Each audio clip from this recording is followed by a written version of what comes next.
Pasamos ahora a la siguiente intervención,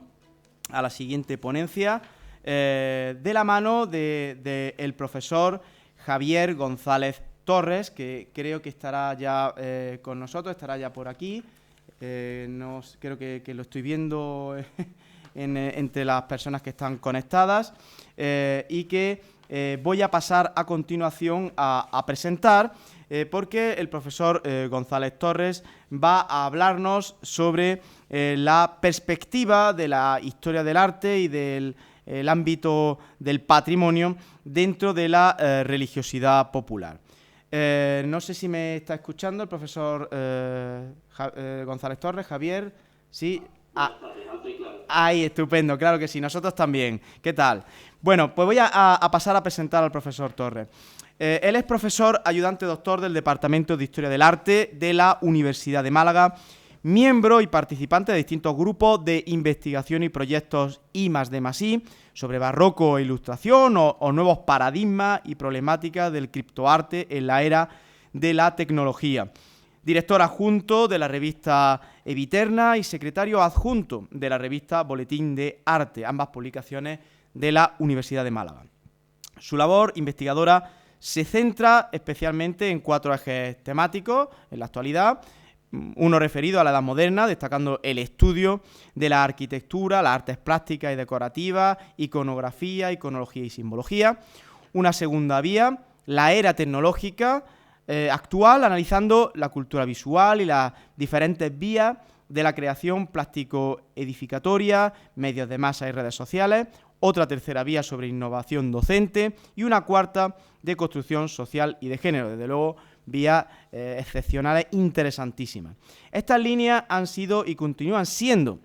desarrolladas por el profesor González Torres a través de publicaciones diversas, participando en la generación de conocimiento a través de cursos, seminarios y congresos, tanto nacionales como internacionales, y en los que ha compartido hipótesis de trabajo, resultados o conclusiones. Y yo creo que motivo más que evidente y obvio para que podamos disfrutar de él esta tarde en este seminario. Así que, sin más dilación, le cedo la palabra al profesor González Torres. Pues muy bien, muchísimas gracias. Y unas gracias que tengo que hacer extensivas fundamentalmente a las 2 personas que son las culpables de que yo esté aquí, a Concha y a Fran, por, bueno, desde hace ya unos cuantos meses, largos meses desde luego,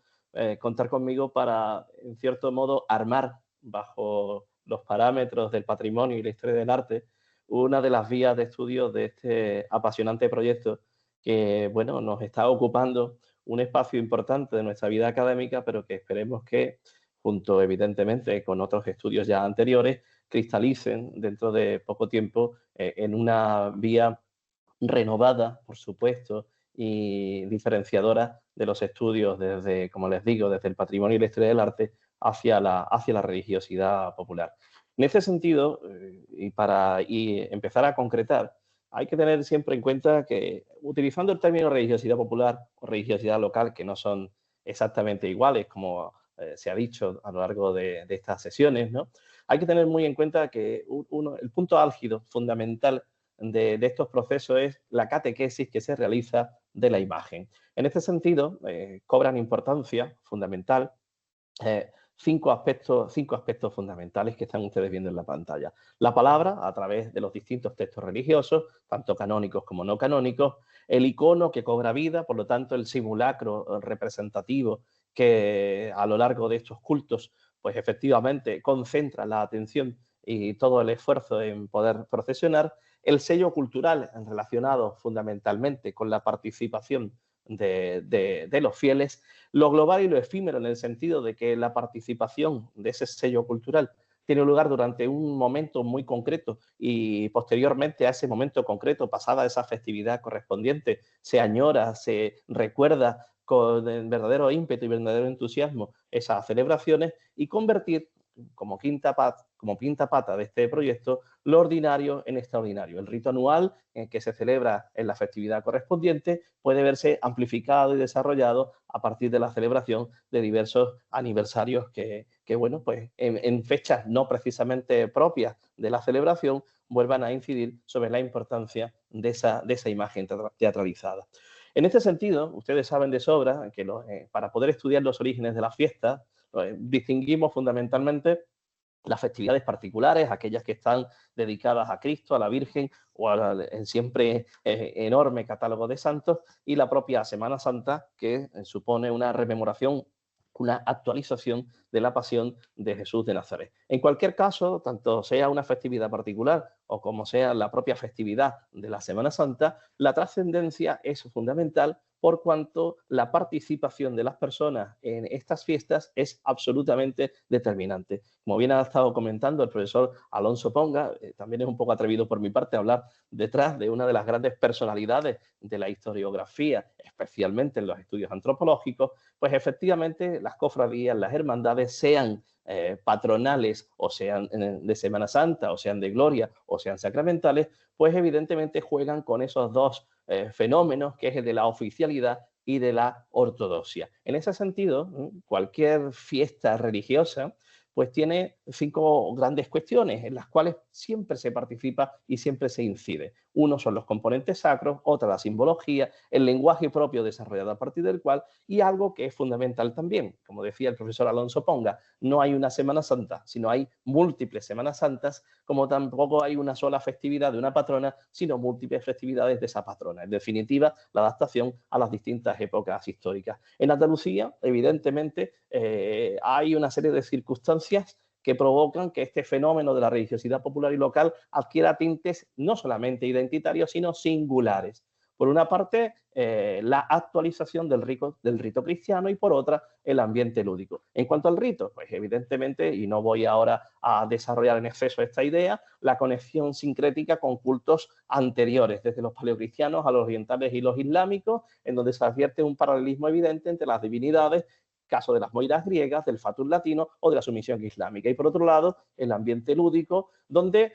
se hace una superposición incluso a lo simbólico a través de una herencia cultural, a través de unas claves geográficas concretas derivadas del clima, derivadas del espacio social, en el que además existe una clara identidad de determinadas poblaciones con determinadas festividades, con determinadas asociaciones. Evidentemente, estas fiestas populares o locales han estado sometidas desde casi sus inicios a críticas que podemos denominar históricas y que tienen 2 focos fundamentales de origen. Uno sería el poder político,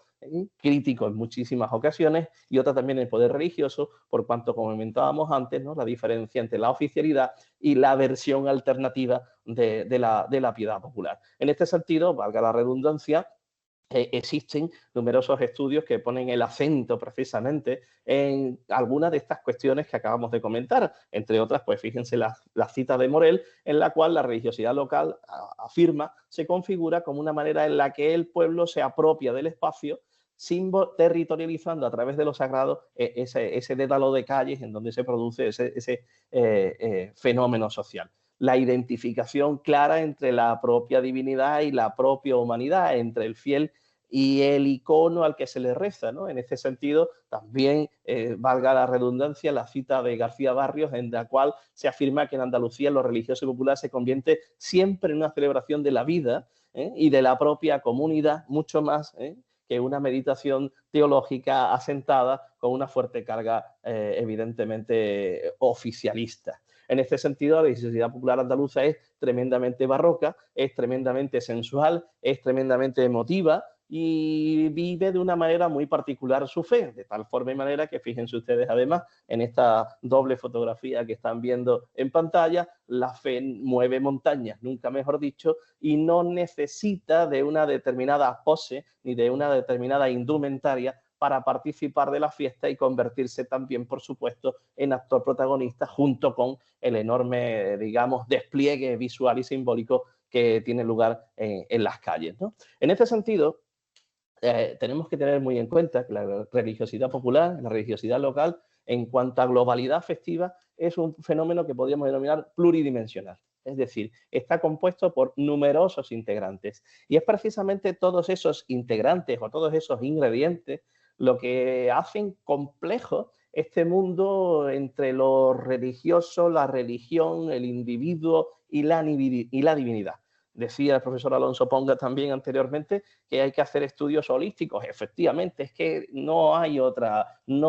vía posible, y si la hay, se está dejando fuera pues una serie de elementos fundamentales. En este sentido, los estudios de conjunto tienen que interaccionar y poner el acento en numerosísimas cuestiones, desde la tradición, la música, lo artístico, lo patrimonial, las interpretaciones por las épocas, lo simbólico, lo festivo en cuanto a esencia, la estética mística, que por supuesto también está presente, la actitud devocional, la sociocomunitaria, lo estético emotivo, la ortodoxia versus heterodoxia, la pervivencia, el rito, el salvaje caos que en ocasiones se convierte, y por supuesto también la teatralidad.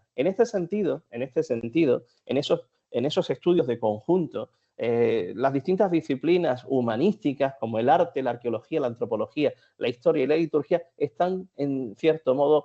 obligadas a entenderse. De hecho, es imposible abarcar desde una de esas solas disciplinas el fenómeno complejo de la religiosidad popular, de la religiosidad local, porque evidentemente es necesario una interdisciplinariedad fundamental para conseguir un estudio de conjunto. De hecho, la interacción de esas 5 grandes disciplinas nos puede llevar a entender cómo se gesta una determinada festividad, cómo se desarrolla y cómo evoluciona, porque además tenemos que tener siempre en cuenta que la religiosidad local es un fenómeno que no se ha fosilizado, es decir, está siempre en continua adaptación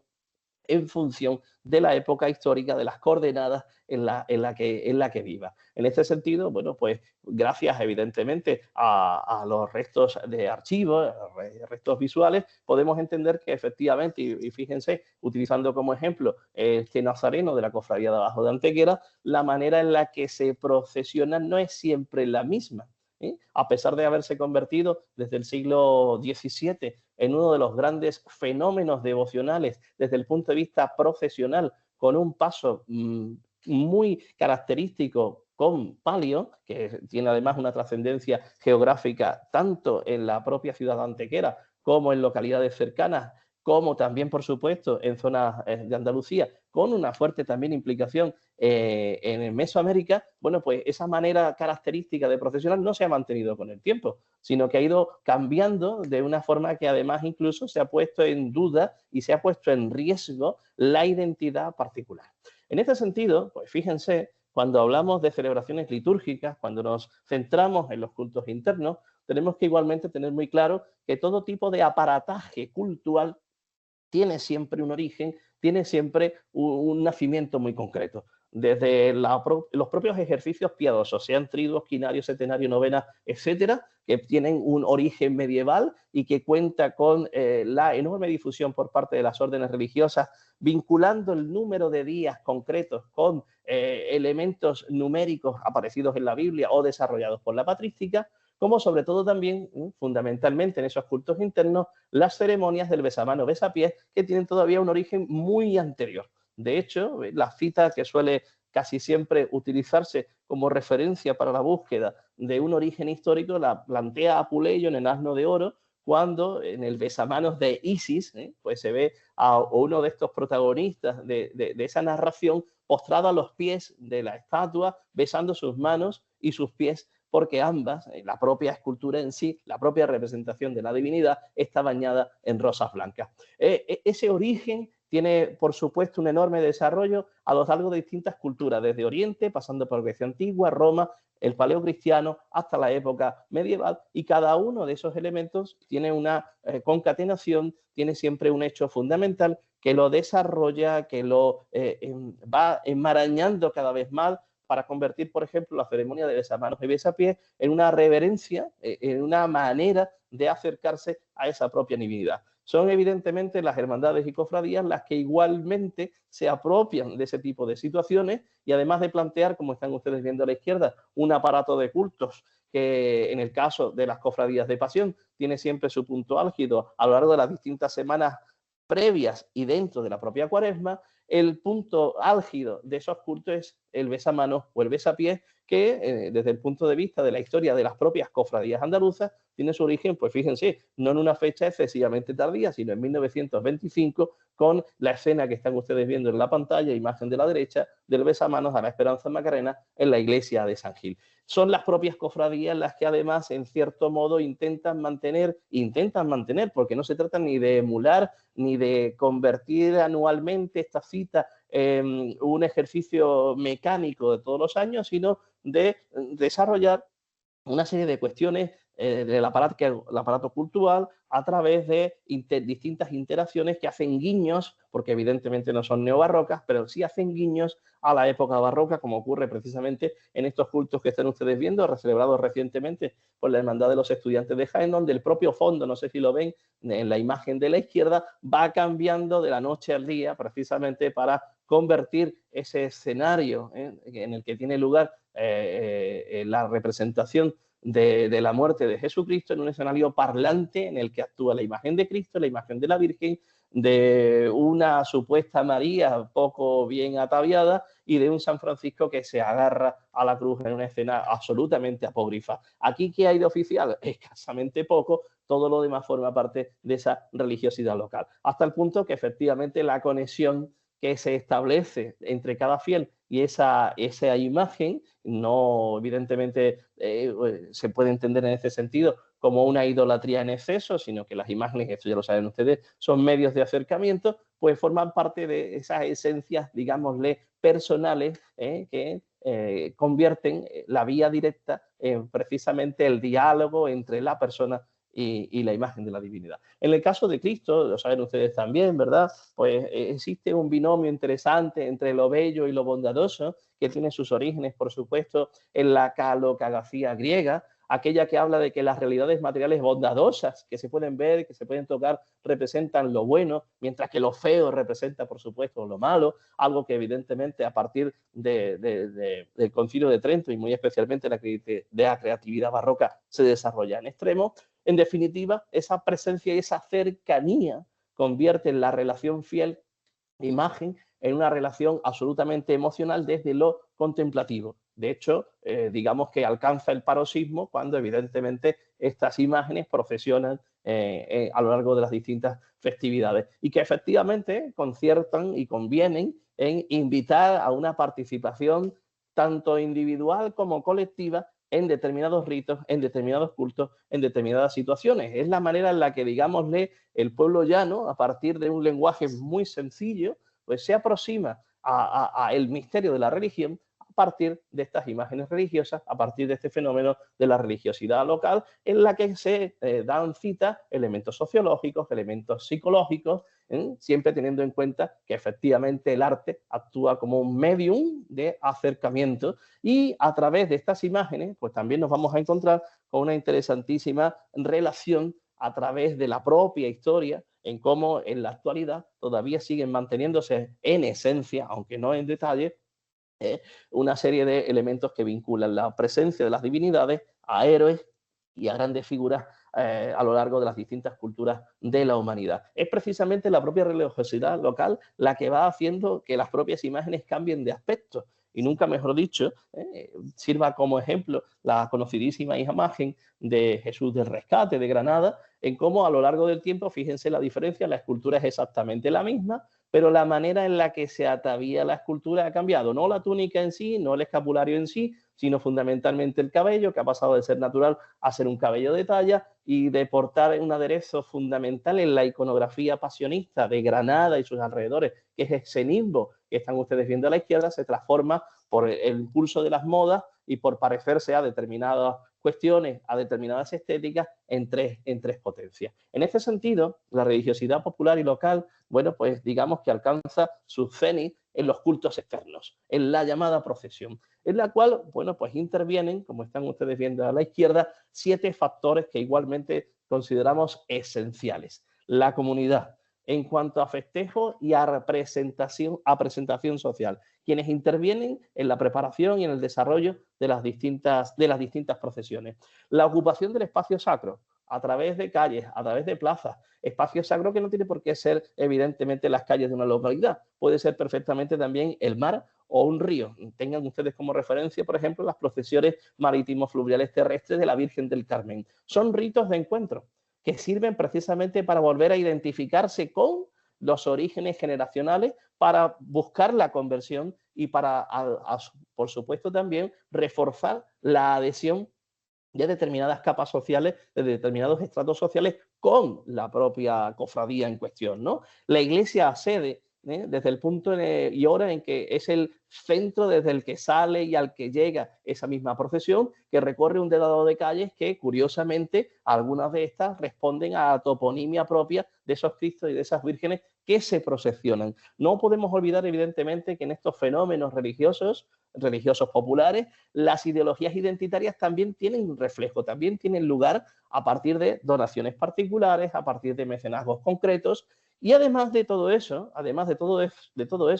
la tradición generacional y las modas, es decir, la cofradía, la hermandad en cuestión, sirve de nexo de unión para familias, para amistades, para el establecimiento de grupos. Evidentemente todo esto no nace de la nada y tiene un fuerte componente histórico que a su vez también recuerda otros procesos muy similares llevados a cabo en culturas tan antiguas como los propios sumerios, como por supuesto las enormes procesiones desarrolladas en Egipto con una finalidad, las primeras de ellas absolutamente funerarias, o los distintos pueblos mediterráneos. Evidentemente, fíjense, y esta imagen sirve para ejemplarizar precisamente todo eso, cómo es la propia plataforma, el propio paso en el que se instalan las diferentes esculturas, es evidentemente el punto clave de atención, y esas miradas vienen a coincidir en ese punto clave de la procesión, una procesión que a su vez también es, digamos, un perfecto caos simbólico en el que cada elemento tiene una finalidad y cumple con una función absolutamente determinada. Fíjense en estas fotografías porque efectivamente nos ponen en alerta ante ritos de encuentro entre personas muy diversas, las que están portando el paso, el chaval que están ustedes viendo por ese paredón del río Guadalmedina en Málaga, y efectivamente desde el patrimonio y desde la historia del arte, como les decía antes, es necesario realizar un abordaje absolutamente integral, un acercamiento holístico a esta historia de las mentalidades, a esta tradición que juega con la innovación, y hacerlo desde una lectura absolutamente no dogmática. En este sentido, desde el patrimonio y la historia del arte, es necesario confluir, fíjense, en 10 cuestiones fundamentales. ¿Desde dónde y desde qué punto y cómo se desarrollan las prácticas profesionales, sean penitenciales o sacramentales o de cualquier otro tipo? En cómo se vertebran las estructuras socioreligiosas, en cómo la propia evolución ha ido desarrollando etapas de mayor dinamismo con otras de mayor constricción, en cómo efectivamente lo que se celebra hoy, lo que se vive en la calle hoy, en lo que se participa hoy, no tiene absolutamente nada que ver con cómo eran esas procesiones durante décadas anteriores, que evidentemente la procesión es,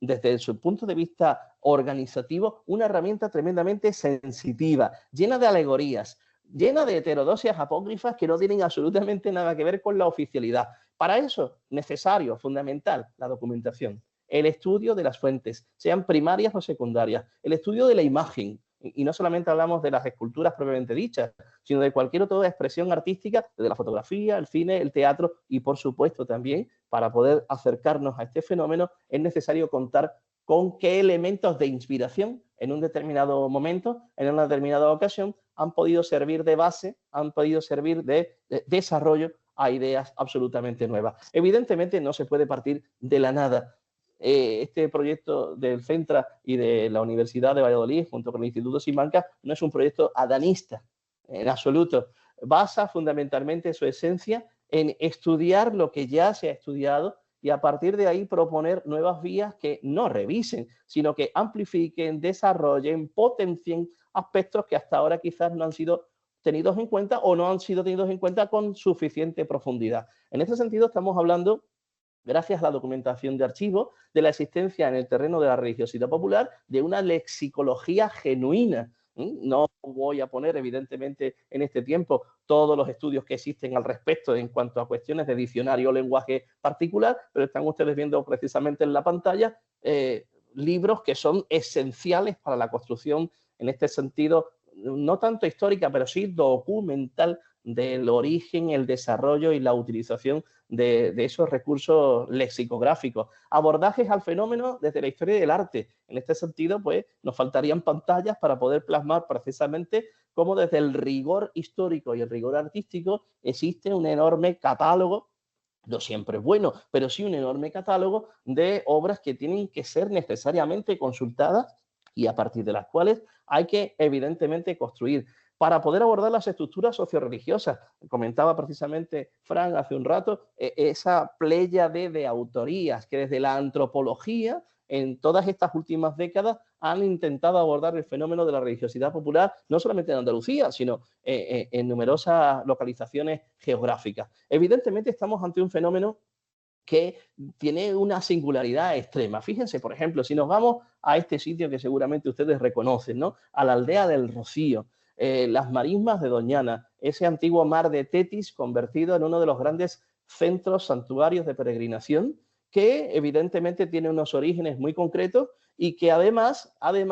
bueno, pues cuenta con una serie de elementos históricos fundamentales, desde el siglo XII con la leyenda de la aparición de la Virgen en aquel cruce de camino, hasta los primeros registros documentales llevados a cabo en 1350 o a partir de finales del siglo XVI, cuando efectivamente se localicen y se documentan los primeros traslados que se hace de la Virgen hasta el monte con ocasión de determinadas calamidades. La configuración de la romería de mediados del XVII les aseguro que no tiene absolutamente nada que ver con la configuración de la romería actual del siglo XXI, evidentemente. De las 7 hermandades de la comarca de 1758 pasamos hoy en día a más de un centenar. Pero efectivamente, en estos orígenes culturales, en el caso de la devoción a la Virgen del Rocío y de su procesión y romería anual y de la participación concreta del pueblo a través de determinados oficios, como por ejemplo el de camarista asociado a familias concretas, hay una concatenación histórica tremendamente interesante en la que la antropología, la sociología y el arte confluyen precisamente en una línea de investigación que hace a la Virgen del Rocío el último eslabón de una serie de deidades que precisamente en esa misma zona de las marismas hoy del Guadalquivir, de la zona de Doñana, pues habían ido concitando a lo largo del tiempo, desde la época púnico-fenicia, a lo largo del tiempo, pues una serie de elementos fundamentales. Dicho de otra manera, como dice un compañero mío, la Virgen del Rocío existía muchísimo antes que existiese la Virgen del Rocío, y es que ese niño que están ustedes viendo en la pantalla, que sostiene la Virgen del Rocío, había hecho la comunión muchísimo antes. Entiéndanme ustedes la broma al respecto, ¿no? Una celebración que además, bueno, pues está de enhorabuena, como ustedes saben, ¿no? Porque hace relativamente poco, pues, fue conveniada como BIC por parte de la Junta de Andalucía, que además comporta en este sentido o ha comportado una aclaración importante. En el momento en el que se declara BIC, la romería de la Virgen del Rocío, hay un aspecto aquí jurídico y cofradiero importante de advertir. Es que, por ejemplo, imagínense ustedes, cada vez que haya que hacer un cambio de vestimenta de la propia Virgen hay que comunicarlo, porque si la Virgen y su ajuar, así como la peregrinación y el rocío chico, se convierten en elementos protegidos por parte de la normativa, pues ese tipo de figura jurídica impide el desarrollo habitual de, en este caso, una asociación que vela por no solamente el cumplimiento de sus estatutos, sino por el propio culto a la propia Virgen del Rocío. Un dinamismo evolutivo que nos muestra escenas verdaderamente significativas a lo largo de numerosísimas cuestiones, a lo largo de numerosísimas fotografías que están ustedes viendo en la pantalla y que nos muestran todos esos elementos que les convenía antes, algunos de ellos perdidos en el tiempo, como estas alegorías que están ustedes viendo de la Hermandad del Santo Entierro de Sevilla, otras sí están potenciadas, por supuesto, como esta patrulla que procesiona en Cabra, esta patrulla romana. En definitiva, nos hablan de las representaciones paralitúrgicas, que son un ejercicio que tiene su origen en el medievo y que, bueno, pues en el caso, por ejemplo, del prendimiento de Priego de Córdoba, declarada hace también relativamente poco, actividad de interés etnológico, porque es de las representaciones que han ido perdurando en el tiempo, nacida a mediados del siglo XVII, con el patrocinio de la Orden Franciscana, con un texto además propio y diferenciador, con acotaciones que parten, por ejemplo, en este caso, de una relectura del Evangelio de San Juan, pero que efectivamente provocan, concitan un carácter fuertemente identitario en estos grupos de paraliturgia medieval, que tienen, por supuesto, un evidente carácter divulgativo, piadoso, es una expresión viva de una catequesis plástica. La praxis en las calles es fundamental, pero no solamente cuando se celebra un determinado culto, la presencia de estas devociones, fíjense en la imagen de la izquierda, en un mural muy reciente que se está llevando a cabo en Jerez de la Frontera, la presencia de esas divinidades forma parte del día a día. Ya no estamos hablando de capillas callejeras, sino de unas presencias que adquieren un lenguaje moderno, un lenguaje contemporáneo. El propio graffiti, como están ustedes viendo aquí, en el barrio de la Trinidad de Málaga, que reproduce pues, las dos grandes devociones del barrio, que son el cautivo y la Virgen de la Trinidad, y no se trata en absoluto de un fenómeno absolutamente andaluz, sino que están ustedes viendo en la imagen de la derecha, por ejemplo, la plaza de la Semana Santa de Astorga, que es todo un espacio en donde la pintura mural sirve de sostén y de elemento parlante de estas prácticas absolutamente paradigmáticas. Evidentemente las devociones trascienden lo pasional y lo pasionista, por supuesto, lo pasional sí está presente, y en las devociones a la Virgen del Carmen, pues fíjense, por ejemplo, en este mural relativamente reciente de un pueblo costero de Málaga, que es el Rincón de la Victoria, en donde a muy pocos metros de la playa, que la tienen ustedes a la izquierda, pues se ha inaugurado este mural enorme en los bajos de ese edificio, que evidentemente pues, convierte ese espacio, y este en concreto, miren dónde está, desde luego un lugar absolutamente paradisiaco, en una especie de capilla carejera en honor, en este caso, a la Virgen del Carmen, a la patrona de los marineros. Esto no es una devoción andaluza en absoluto, tiene reminiscencias también fenicias, podemos ver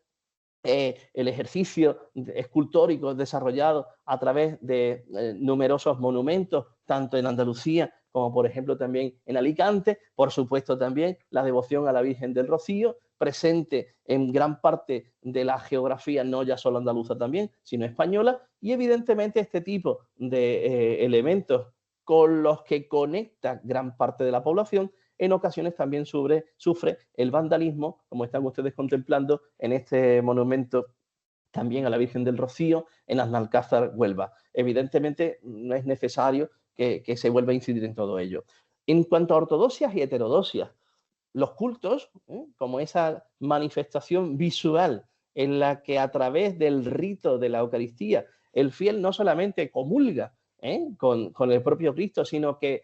refuerza su adhesión y su identificación con la hermandad correspondiente, también se juega con la ortodoxia y con la heterodoxia. No vamos a jugar a las 7 diferencias, pero fíjense ustedes ante la imagen que tienen a la izquierda de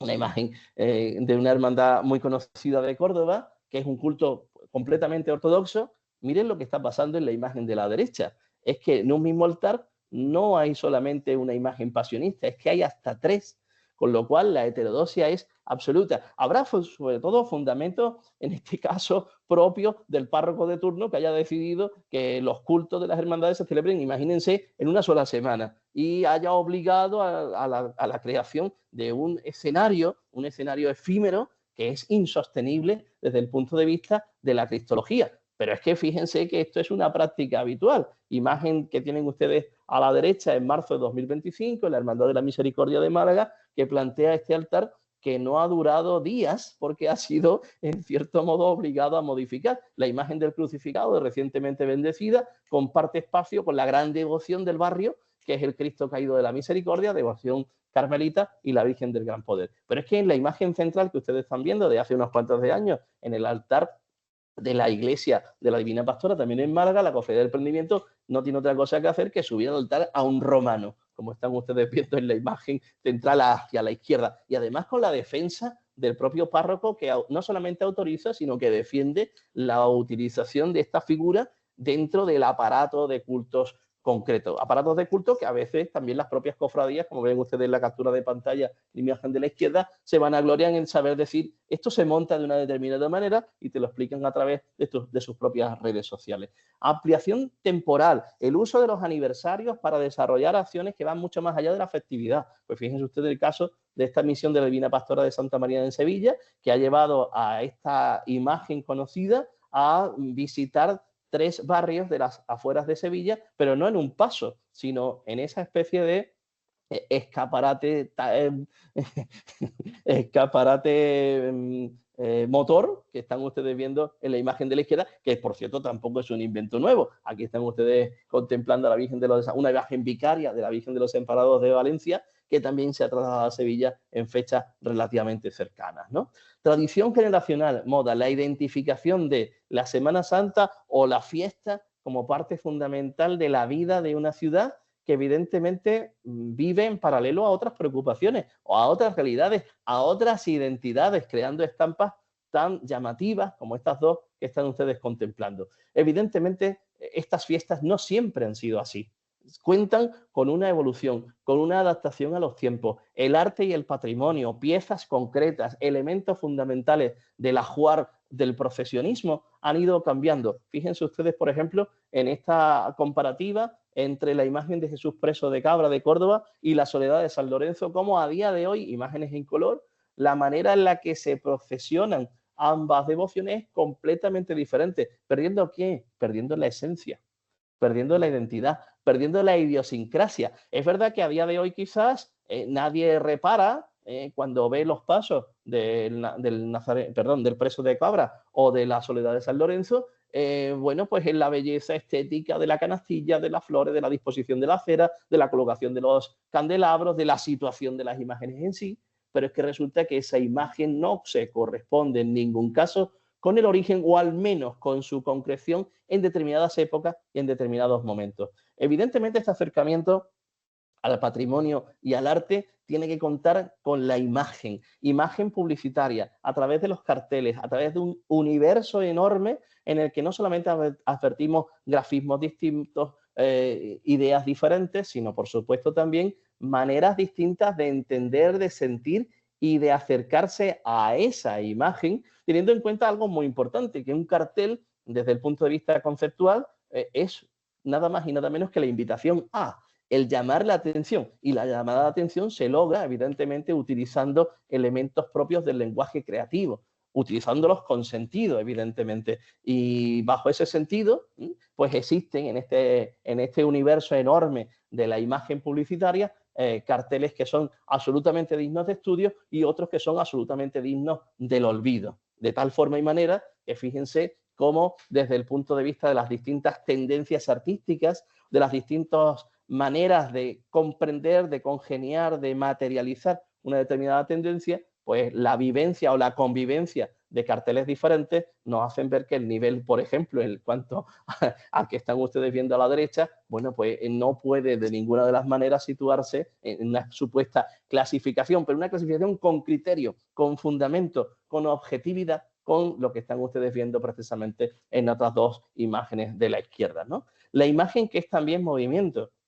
Cualquier acercamiento a la religiosidad local tiene que hacerse a través de las distintas expresiones, como por ejemplo también el cine. Cine documental, en el caso de la película de la Semana Santa de Sevilla, conocidísima, de Gutiérrez Alagón y de Juan Lebrón, pero también de referencias, llamémosle marginales, en títulos que desde hace pues aproximadamente unos 70 años, en un momento determinado del metraje, incorporan elementos fundamentales de la propia Semana Santa. Herramientas sensitivas, la apropiación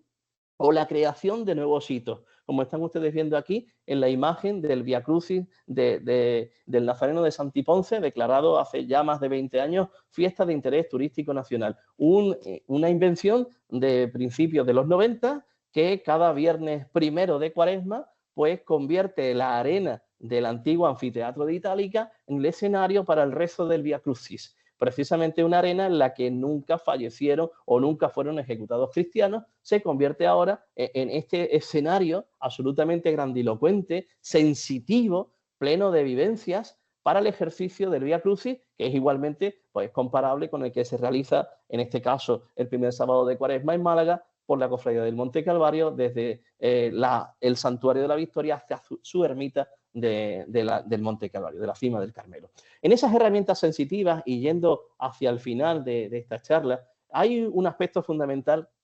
sobre todo en las procesiones de Semana Santa, que es el llamado encuentro. El encuentro entre las dos devociones fundamentales de una determinada cofradía, una cofradía histórica. Esos encuentros se suceden entre la imagen de Cristo Nazareno y la imagen de la Virgen en localidades de pues, prácticamente toda la geografía nacional. Fíjense ustedes el caso de Burgos en estas dos imágenes, o el caso de este pueblo de Albacete, de Torraba, ¿no? Fíjense en esta descripción de 1924 en la que dice: allá en la cima del montículo está el Nazareno, suena el clarín, anuncia que ha llegado el momento cumbre. El momento cumbre es el momento de la bendición. La muchedumbre, fíjense, la masa dobla sus rodillas, la frente se inclina, laten los corazones con más celeridad. Jesús levanta la diestra en ese reconocimiento de la divinidad, situado por encima de las cabezas de la muchedumbre, y completamente indecible, con esa majestad, hace sobre el pueblo la señal de la cruz. Evidentemente, ese tipo de momentos catárticos tienen también un origen antropológico importante y puede verse en numerosísimos ejercicios que hoy en día, gracias al mantenimiento de ciertas cofradías, se siguen manteniendo en distintas localidades. Valga como referencia el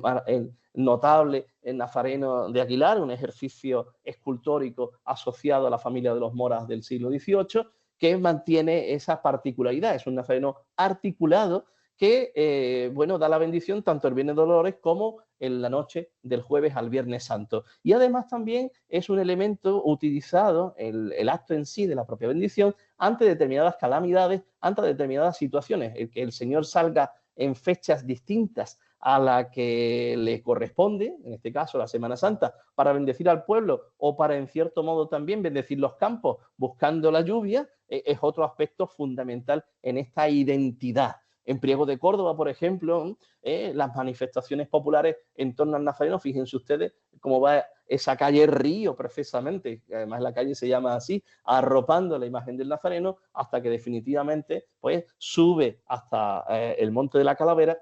y bendice al pueblo prieguense. Evidentemente, estas herramientas sensitivas, es un fenómeno absolutamente pluridimensional que cuenta con numerosísimos integrantes, y en la manera de abordar todo esto, estos elementos patrimoniales singulares, pues interaccionan distintas cuestiones. Por un lado, las esculturas en movimiento. Por otro lado, la música. Por otro lado, las artes decorativas. Por otro lado, las prácticas particulares. Y evidentemente también la forma en la que procesionan. Por parte de este proyecto, tenemos especial atención o especial interés en estudiar efectivamente cómo estas esculturas en movimiento, a través del dinamismo, de la teatralización, el fenómeno en sí de la propia bendición, pueden catalogarse. Podemos hacer unas fichas catalográficas absolutamente individuales en la que veamos, por ejemplo, cuáles son los orígenes de estas celebraciones, ya digo, completamente independientes, cuáles son sus pervivencias históricas, cómo se han ido adaptando a diferentes épocas, cómo se han ido manteniendo, en ocasiones se han ido hasta tergiversando, cómo además esa propia ceremonia de la bendición cuenta con una secuenciación concreta, no siempre exactamente igual. Hay fases, hay momentos, hay situaciones, evidentemente acaban en la propia bendición del Nazareno, y al respecto de ello siempre tenemos que tener muy en cuenta la existencia de dos registros. Los primarios, aquellas fuentes documentales fundamentales que surgen en el propio acto en sí de la bendición, y aquellas otras secundarias, por ejemplo, las historiográficas, a través de otros registros, que vienen a